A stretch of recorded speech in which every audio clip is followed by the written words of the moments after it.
Welcome back into the... Are you okay? It's really far down this one. Oh, you're the Yordle, yeah. The Lord... I'll make it feel a Should little we better. all go down lower? No. He will eventually get himself... We're professionals here. We're really professional. You finally understood how to use the chair. Okay, MNM versus JD. Are you okay? Yeah, man, I'm chilling. I'm worried. Okay, he's chilling. MNM versus JDXL. Obviously, for MNM, it doesn't say anything. I mean, aside from proving yourself as a team, JDXL, if they lose this one, they might be kicked off second seed. And this is the big thing, right, actually. It means a lot in terms of pride, in terms of development for the side of MNM. Of course, you know, after coming between spring and summer, you know, you're trying to build off of something into the next split. But we'll see what happens with this team and with this roster too, and what they deem they want to do with it. But this could be kind of like a last hurrah for this squad to see what they can do against XL when they're in a very tight race for those top spots themselves. Yeah, and I mean, always before a season kind of ends, like you don't know if you're going to be building around the same roster pieces as well. Even if players are moving forward, like you want to prove yourself and you want to show what you're capable of. And I think once you're looking through the VOD library, what would you rather have? Beating Astralis or beating JDXL in your clips that you're showing, right? So I think for sure from the side of MNM, there's still lots to fight for, either as individuals or as teams, as Alex is mentioning. But to dive into the matchups as well, right? I feel like but Royal Cannon and Canna, when they have shown up at their best, have actually looked really good. I think they're not going to be able to contest MNS and Dan in the same way, but I mean, there's definitely windows for it. And if you can attack the strong point of JDXL's strong point here, that has looked a little bit lacking, if I'm quite honest. It's good for the resume. Then it's really, really nice for just like a little way of just ending the split like that. It is. In the last interview that I did with MNM, they seemed really down. That's the word I'm going to use. They seem really, really down on the interview, and I want to see this team again. How can we look into playoffs after looking without Kana in it? I was so hyped for this jungler, so I really want to see like a last fight from MNM. And if we're talking about, you know, like maybe the best performances we had, if we had like a highlight of like top 3 players in each role, honestly, MNM might make it up there. And so a lot of these, like Michigu's had his Ziggs, we talked about the mid jungle. They've had some really bright sparks. It's just been trying to thread together those wins and have it consistent. And yeah, body language is a fickle thing. Of course, when you're on the interview, you get to see it a little bit more through what they're saying and all the rest of it. But you do hope that they can go out with a bang and kind of build on something rather than just leaving it here to sit. But I mean, then again, from the side of JDXL, it is literally just about stomping this one. You're coming in as favorites, you're moving up towards that top 2, you don't want to be dropping games now. And while we were nice here, just saying MNM, this is what could be great silver lining for you in this moment, it's not about MNM. It's about JDXL. It's about JDXL securing a top 2 position, and it's about them just showing that, okay, we're going to be stomping the lesser end teams, because as we also just as mentioned, sometimes with the creative drafts, they are making it more difficult than necessary. And there's no need for you as a team right now to show more moving into playoffs, because we know they're creative. We know they probably have loads of stuff off their pocket, but why not just go something standard now and then just save the spicy stuff for playoffs? That's what I want to see. I want to see them, okay, we need to stop bringing more into the table and use what worked in the past. Torok has to bring that. Where should we focus in this champion select? And that's the thing, right, in terms of like saying, you know, you can iterate around a point, you could play like for like champions, like, oh, we want, maybe you could say, oh, this is like another control mage, it's just a little slightly less a conventional one. I think for me, in terms of the draft, I think it does actually, I think for me, I want to see JDXL. Shush you. Parental issues aside. I think mid jungle is where I want to see JDXL really focus on and just stomp the strong point of MNM. I think that'll be a big confidence move for them. I think you're completely right about that. But moving into this champ select, once again, Renata is enabled. AD carry has already been taken away. Remember, JDXL, they actually haven't played a lot of Jinx themselves. They don't play this champion, which is something that should be picked up before playoffs as well. And this is a really big moment in this draft as well, because we're gonna we're probably going to see the Jinx and the Aphelios banned. I don't think that MNM would allow one to go out with the other. I mean, there is the outside outside chance. No. Yes, Where's you the can, outside because chance? Caitlyn has been played into the Aphelios quite a lot, which actually have seen success as well. I don't mind leaving Aphelios up. My And problem. Zeddy's still available as well. That's okay. That's actually the big one. I completely slipped my mind. My other thing I was thinking was actually Mishki plays a mean Ziggs, and they play Ziggs and Jin Leona, and that's been a pretty big point for them. But based off of our understanding of the meta, having the Aphelios up is just a very danger point. But there's still a lot of other mid laners that we have seen have success recently. Ryze, Twisted Fate, both of them. Ryze just has a little bit of the Twisted Fate in the early game. He gets to have the move first, and when you have the move first, well, yes, there's more pressure on towards you, but there's also just in general easier playmaking potential. Is this another first one for MNS? I don't know if it is, but it's honestly the most. I was going to make the point that this is the most meta you can get from the mid lane at the moment. So we were talking about JDXL. Apparently, it is the first Rise for M&S, and this is maybe we found out the secret technique. Maybe JDXL are getting them to play anything else but the hyper meta champions. They play all the random crap. So when it comes through into the playoffs and the really important games, he's only got meta champions the first time. Maybe that's it. I mean, honestly, going for a Karma Hecarim rotation for MNM is not bad, because if the enemy picks Caitlyn or Aphelios here, well, if you pick Aphelios, then you go Karma Caitlyn. If they pick Caitlyn, well, then you have Karma on your side, and you can just pick an AD carry up with it to match with it. You can go Ezreal if you want to match top side. We know Michigan in the past played a lot of Ezreal, actually. But from JDXL, I'm assuming an AD carry will be locked in at this position. Moving into the second ban phase, there would just be too many options to ban away the good champions, and I do think an AD carry response will come through from MNM as well. The thing which is most important outside of the Jhin, actually, to the other four champions, you look at the Hecarim, who you want to attack on the first clear, and how you tend to attack them on the first clear is by having pushing lanes. You talked about the Rise and how you get the first move. A lot of that is just by killing minions really well in the early game. However, the immediate response from MNM say Karma. Karma is like the queen of lane pushing. You can do that in mid if you really want to. Obviously, bot lane is more likely we're going to see in that support role. But seeing both these teams now trying to go head-to-head on the priority and see what happens with those lanes, really interesting to see. Yeah, they're going to be challenging on the solo lanes here, because Rise has already been locked in, so what MNM should be looking for now is finding that counter pick on the fourth rotation. You know JDXL, they will have to blind pick their top laner. I mean, you can still go for the likes of Gangplank or something like that, or but you have a Jhin, so you know you're not going to be having the same amount of damage from the bot side. Do you have better follow-up? So there's like this side bonus, right, where Jhin, if something does come, it's like, oh, they're playing off their priority. Jhin can enter that fight a little easier. I'm wondering if we're going to see a Syndra. Zoe at very first levels as well, pretty good at that lane priority. There's a couple of options here for all cannon, but I'm not. Maybe the Vex is the go-to. I was thinking about Vex. That should be the pick. For I'm looking at the likes of Orianna here. I think it pairs up nicely together with a Hecarim as well that really can match it later in the game. What about Action? It is Royal Cannon. That's true. That's an even bigger point. It's still available. And a lot. That's true, actually. It's trying to like getting back into this draft and with these teams, the nameplates on the table. Like you think about the meta answers, then you think about the nameplate answers. I think that Action is very, very important with this. It gives you again it gives you the most reliable push, because Action is going to be fighting with you so early that it's very difficult to contend with that. And there is one ban left. Wonder if they're going to go towards it. I might just feel like the composition of MNM becomes a little bit too win lane, lose game kind of situation, because you will be lacking in the mid game in terms of what the comp does. I mean, yes, having double AD carry playing with Karma can be great, but if you don't snowball with it, then all of a sudden you put yourself in a position where you're going to be having a front line and no damage to facilitate it in the back line. This could be interesting though, because could be a we Karma just flags, assumed Karma would go towards the support lane, but now it's actually been matched here.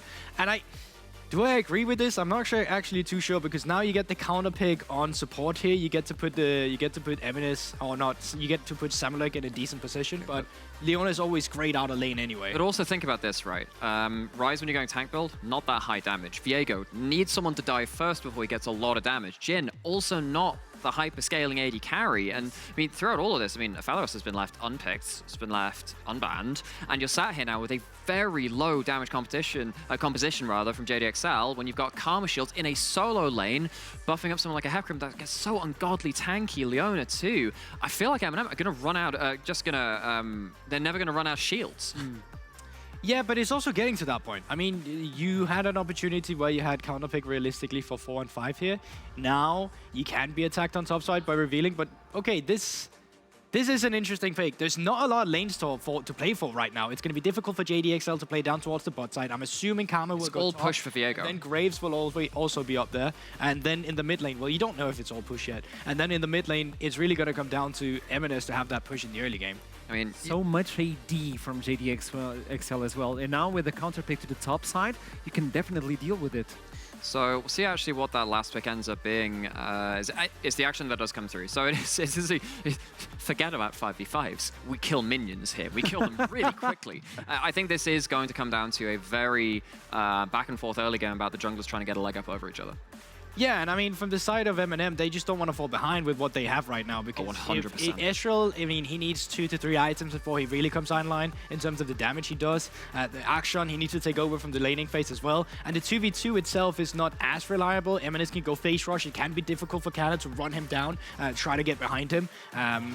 But we'll see what actually pans out, because it can just be Royal Cannon, actually, with the Karma in the mid lane instead. And then we're pushing up towards the top side. And yes, that was the pick instead. So for MNM, move up towards that Bobista on the action. You need to get it going. You have a Karma as well to facilitate it. So Kana, again, with the Hecarim on the jungle, and has a lot of lanes to play for, but really in the early, JDXL cannot afford to lose another one. And it's with great pleasure that I'm going to listen again, Trouble, and initialize in the caster's desk. Thank you so much. But before we get into important things like the games and the draft, I believe Trouble has a couple grievances to wear, so I'm going to let her get it out of her system. I was done dirty, man. You were? I was done dirty by a social media team. I'm looking at you, Doku. I know that you're on Twitch chat as well, and you're watching right now. I want to put an asterisk to this game to say that my vote did not go to Astralis. It actually went to Riddle. I know. Gulbog digresses. He's about to come over and take you out. Gulbog's like, I digress. What? Back to the game. Yeah. You had your votes mixed up. It's Viperoon's votes, not Trouble's votes. Of course it's Viperoon's vote. Of course it's Viperoon's vote. So just so you know, you need to switch those votes around. That social media manager had a moment. So this is a call out on twitter.com. Doku. Now, Doku, you can plug my stream if you want. That's it. On Twitch. All right, bring it back. Okay, let's talk about these drafts, because what we've got is a pretty heavy dive comp from the side of MNM. Canna's got his Hecarim. On the other side, XL have managed to get a very solid peel-back comp. They've got the Tomcat, they've got the Viego. They've got ways to try and deal with what MNM will be throwing at them in the mid-game. What's really scary here for the side of MNM for me is that they have Kana on his Hecarim, which is fantastic. We know that he is great on the Hecarim. He finds the engages. My only issue here is who dives in with you? Because we've seen a couple of times Hecarim's diving into the backline, and when there's nobody accompanying you, you sort of stay alone with a rose in your hand and you have no one to give it to. And you die alone in the backline. Yeah. Which is where the question mark comes in, right? Sure. I'm like, I see the Hecarim, I see that you're trying to dive. You have the Leona as well to lock people down. So you're going to be the ones making the moves from the side of MNM, which we have very well been accustomed to. The earlies to mid games have been very proactive, especially at the very start of the split. They've been extremely proactive, and this is where they would usually find a lot of the early game leads from. Now, this has not been the case recently. They haven't necessarily been that active, and when they have, it hasn't gone. So let me give you some numbers to back that up as well. When was the last time MNM got a win? Is that a quiz? Yeah. When do you think MNM last got a win? Ooh, I was gone last week. Oof. Did they win last week?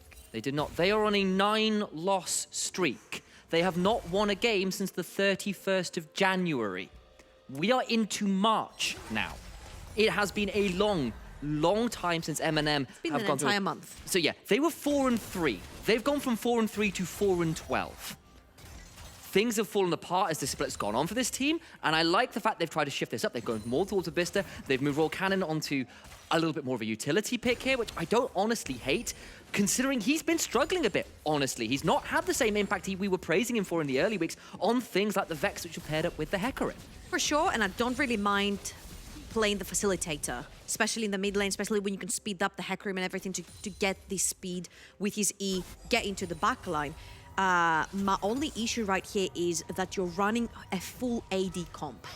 Karma, yes, she hurts early to mid, especially if you go Luden's Echo as well with Karma and you use your Mantra Q. Yes, you can hurt XL a lot with this poke, but come later into the game, where Rise scales, where Grave scales, where there's so much scaling in general for the set of XL, and all you have for AP damage is a Karma, which massively falls off towards the latter stages of the game, and is mainly used for her utility kit. All you have is AD from the Ezreal and the Akshan. Let's call it out as well. this is likely going to be a tank Rise. This is going to be Fimbulwinter and Frozen Heart and all the rest of things. That's a Rise that loves to build some of these armor items. I think that's awesome, especially if MNM goes Frozen Heart right here. Action jumping on you, Hecarim jumping on you, Ezreal maybe in forward. You break that attack speed, you stop a lot of that incoming damage coming through to you. And XL, I think they read the draft really well. They saw the Karma, they potentially thought that it was going to go bot lane. She has massive push all over the map. What did they choose to do? They chose to go for something that peels back and just scales. If you know you're better at the game, we've heard this from a lot of top tier teams. They're like, if we're better at the game and we know it, we're just gonna pick scaling. Hashtag we scale, boys. Absolutely, and that's kind of shown here where the jungle's gone early on as well. It's been Dan that's got the Scuttlecraft, which is a big deal right now. But of course, it's just left both these junglers to scale up. And honestly, we've got a point here where XL have gone for a pretty standard Very draft. traditional. Especially considering we've had a few drafts recently where it's been a little bit off meta, should we say. Aphelios mid, the ADRE, the Zac support. And while we've known XL to succeed on stuff like that over the early split, it's cost them a couple wins, and considering they're now not even confirmed second place anymore, there's still a fight going on. This is an important game for them. So I'm not Interesting to against see the shift. teams trying different strategies, especially when you're towards the top side of the standings. But just because of what you mentioned, you haven't locked in top two. Top two is so important. Let me talk to you a little bit about the stakes here. Let me throw in the narrative now that nothing's going on, because I everybody's... do love a steak. Do you do it? You don't like it? I like my medium rare. No. Well, everybody's scaling. Kikis does not like scaling Okay, too none of much. that. Well, the moment we try to talk about stakes, MNM It's an decide to Ezreal, come man. and It's an make Ezreal. some damage, and they go get the Ignite down, but not too much more, just a shove in bot. So, because you haven't locked top two for JDXL, and why we're saying that top two is very, very important, is because only two teams will go to the upper bracket of playoffs.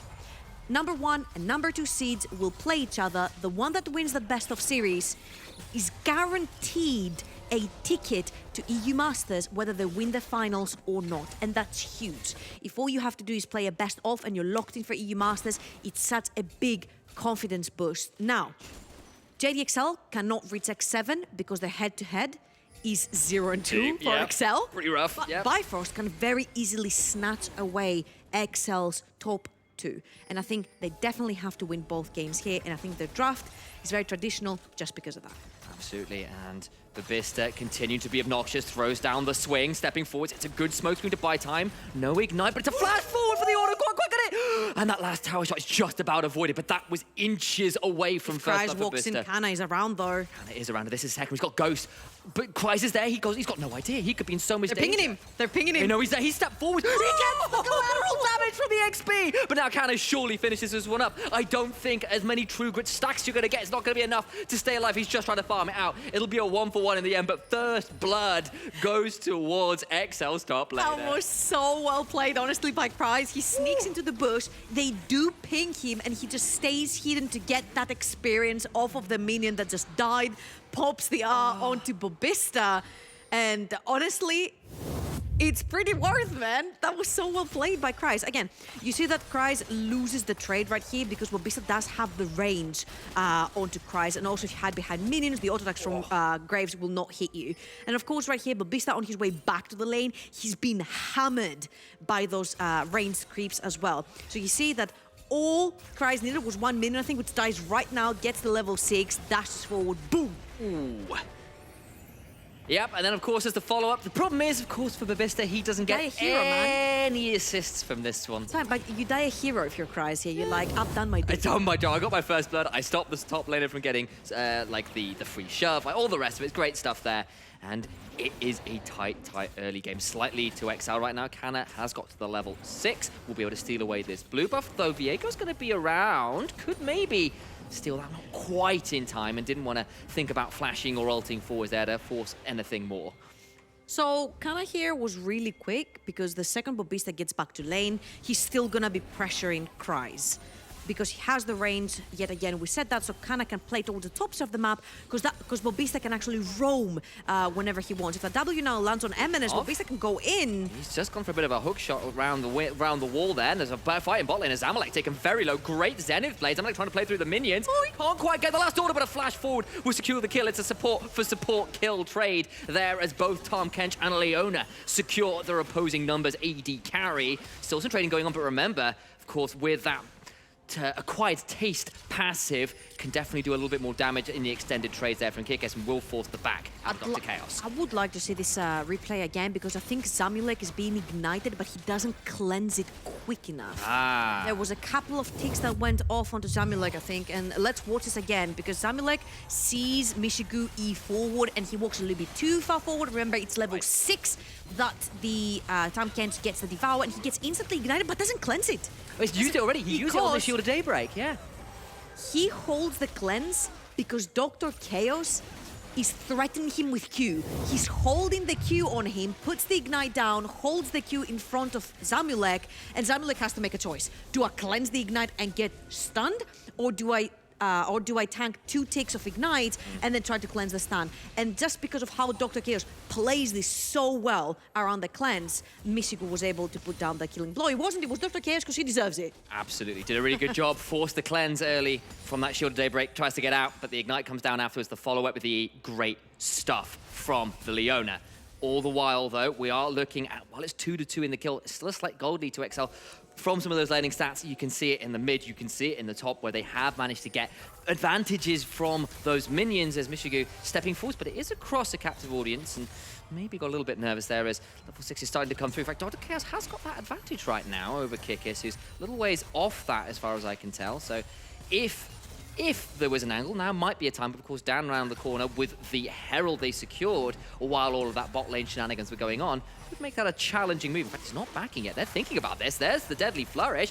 Go the Abyssal Voyage forward as well will force the flash out of Dr. Chaos. Now needs to see what he can get alive. He's not going to step forward for the Devour. Don't feel secure enough to get onto the Leona, and there's going to be a little bit of a turnaround, and that's all they wrote home about. And that's unfortunately the reality when you're playing Tahm Kench Jhin bot lane, when you have Viego in the jungle and Graves in the top side of the map, you actually do not have necessarily really hard setup for these ganks. You see Viego is trying to reach forward, but there's just too much protection, there's just too much range, and you cannot reach the targets. Even a target like Leona, who's extremely immobile, you cannot reach. I think the only place where you could possibly make plays is maybe in the mid lane, because MNS is playing the Rise, pretty much point click to rune someone, to rune prison someone, and then you can make a play through there.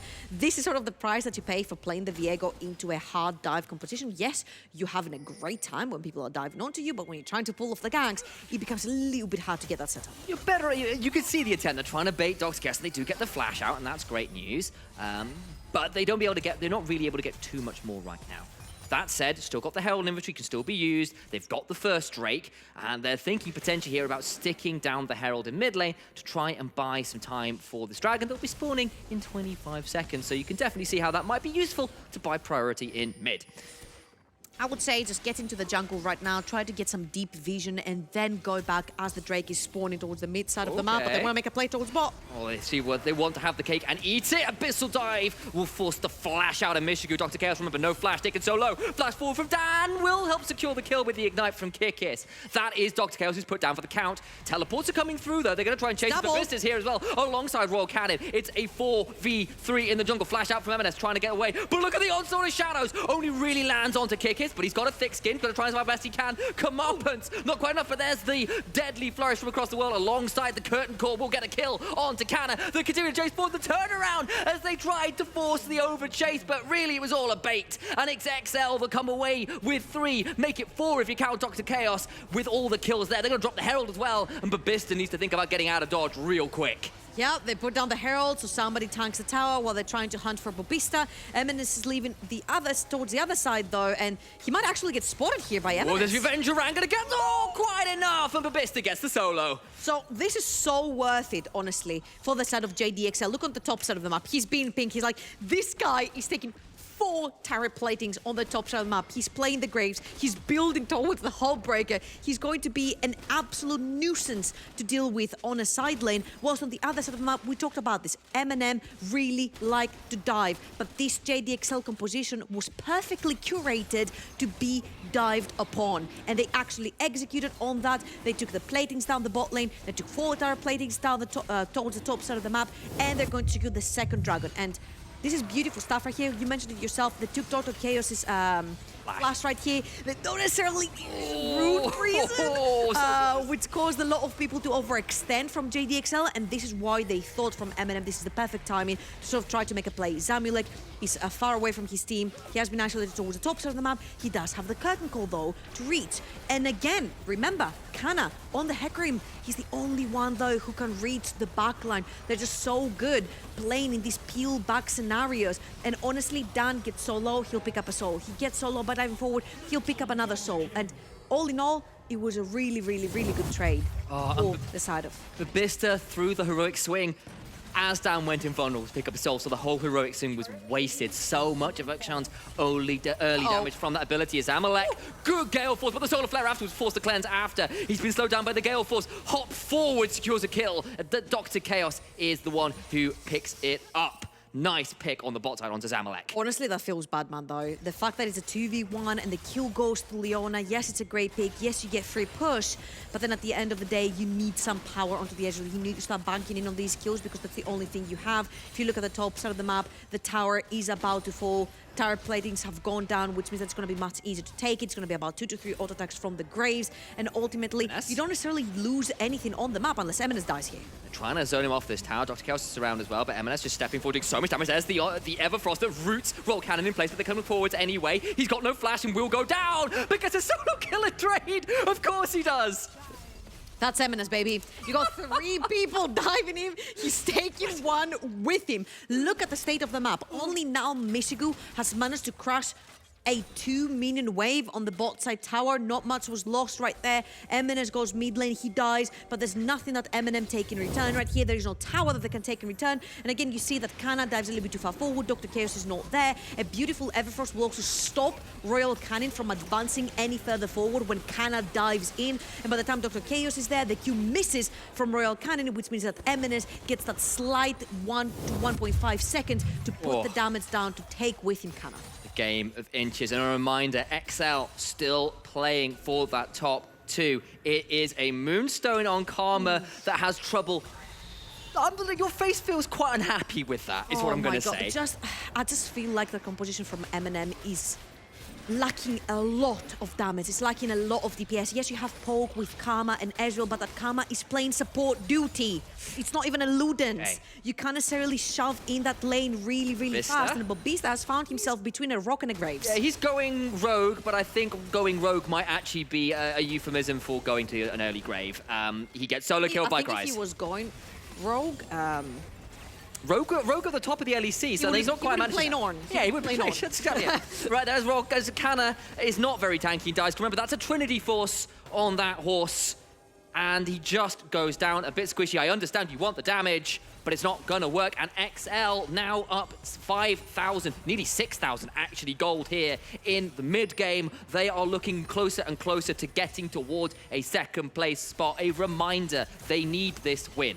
They're likely going to need the win on Wednesday as well, because Bifrost have got a pretty damn easy schedule of it. We'll talk about it a bit more in the next game as they summon the Herald, secure more gold, but this needs to come through if they want that top 2.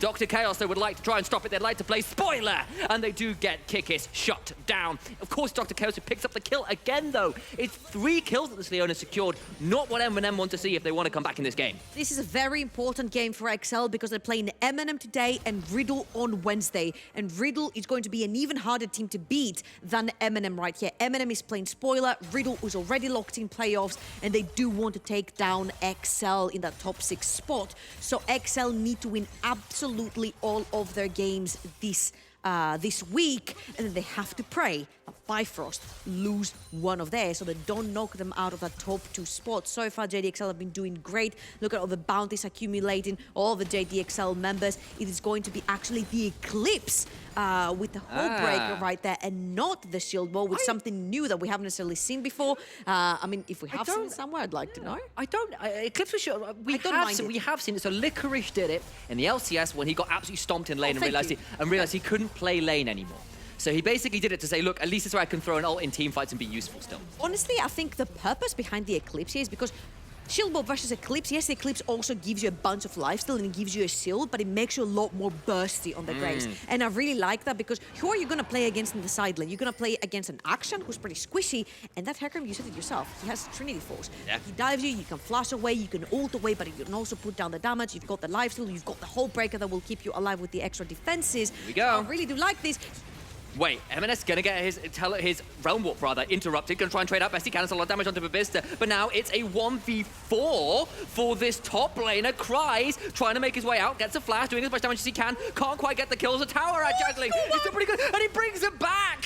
That's the W for you. Going Rogue's passive, gonna allow someone else to respawn, of course, and he's gonna try and get as much out of this as they can.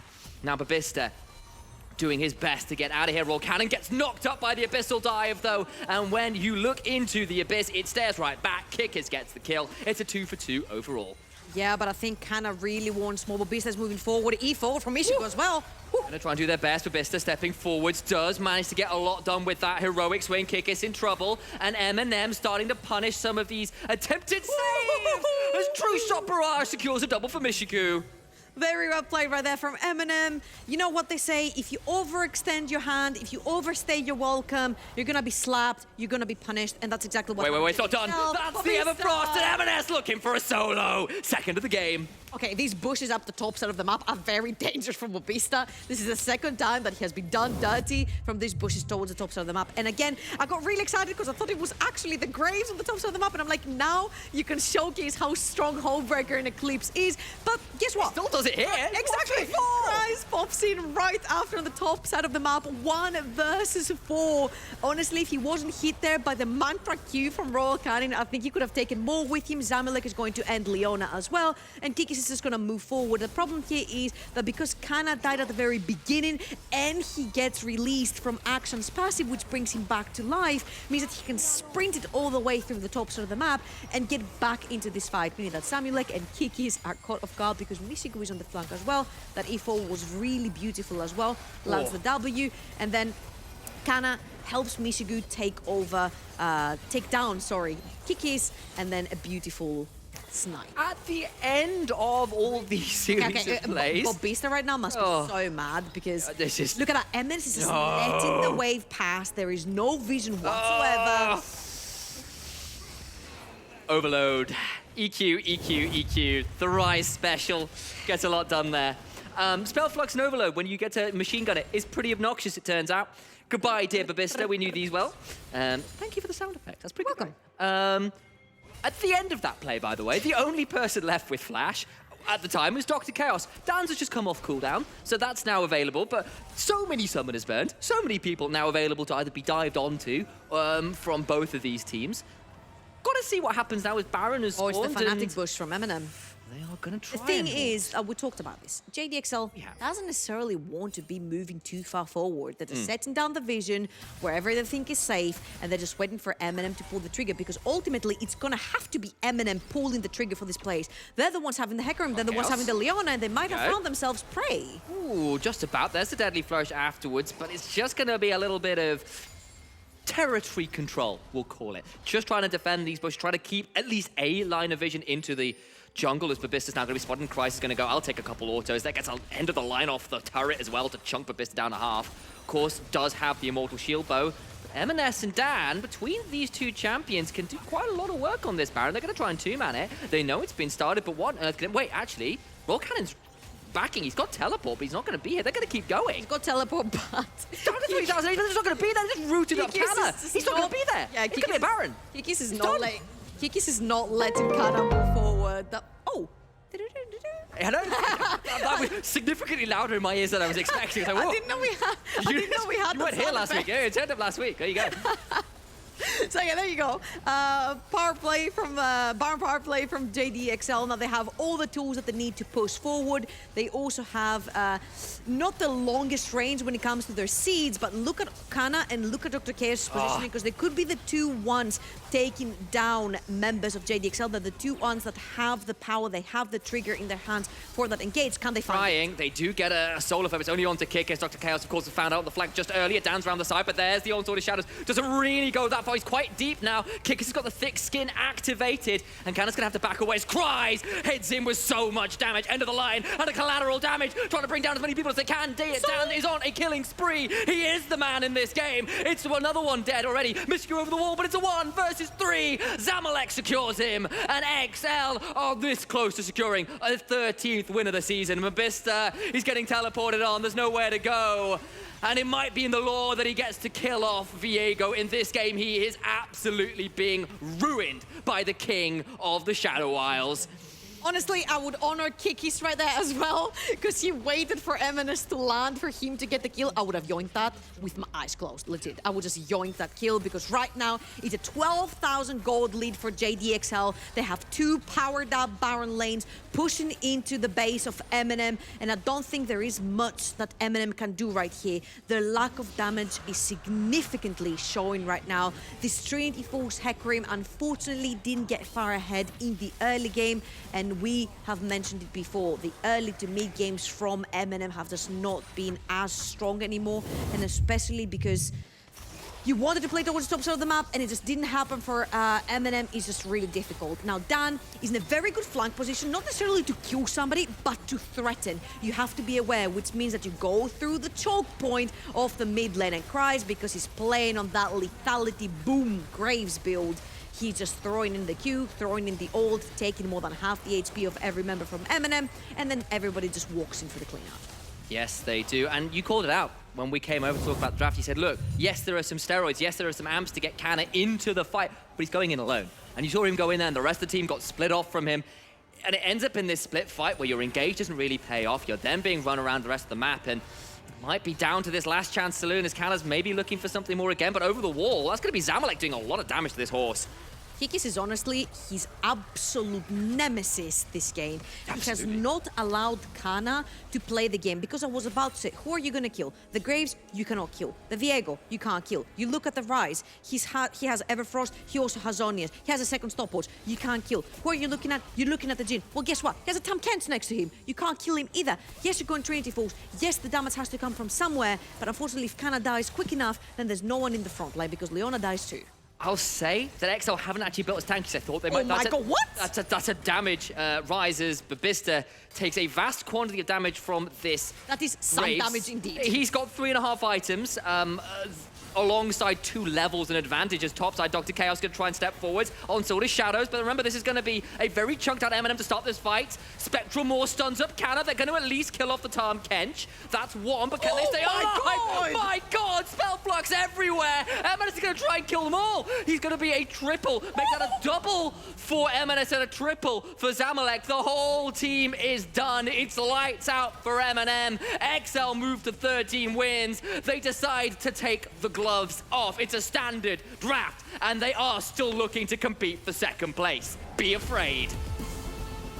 Very traditional draft coming in from XL, and we mentioned that a lot of the teams who find themselves towards the top side of the table and they know they play the game macro-wise better, they will always go for the hashtag #WeScaleBoys approach, and it worked for them. You pick heavy dive on them, they pick heavy peel with a bunch of scaling into the late game, a bunch of damage coming at your face, and honestly, MNS chasing them down and spreading the damage was the highlight of that game. Yeah, that was... And Samuel, like on the side, was like, yeah, that's mine, yoink, that's mine. Bit of a yoink, rise that's mine, power yoink. fantasy at the Thank end you very there. much. Absolutely. At least for MNM, I give them credit for trying to make some plays around. See, the top tower, you saw them at least try and make things a bit interesting after a big lead from XL, but they get the big early lead. They clean it up in the end game as well to close it out in very short order. XL back to their winning ways. They needed this. Absolutely, and it's still going to be more important games to come. We've got interviews after this, and the next game's going to be Bifrost versus Nariki, so don't go anywhere. More playoffs implications on the line.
and welcome back after the stellar victory by JDXL versus MNM. It was an interesting champion select, I'll give it to you, but out of nowhere, JDXL unlocked this victory.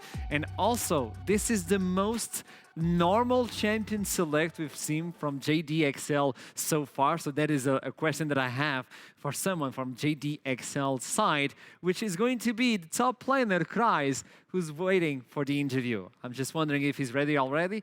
There you go, Kreis, hello. Hello. Welcome back. And can you run me by this champion select before we talk even further? I mean, I think it was pretty standard champ select. We just banned what we thought is stronger now and that we were not going to pick today. So I think we're pretty fine. They banned Icilian, as you saw, but so it was nice that I didn't have to play that champion again. But in general, it was pretty good champ select.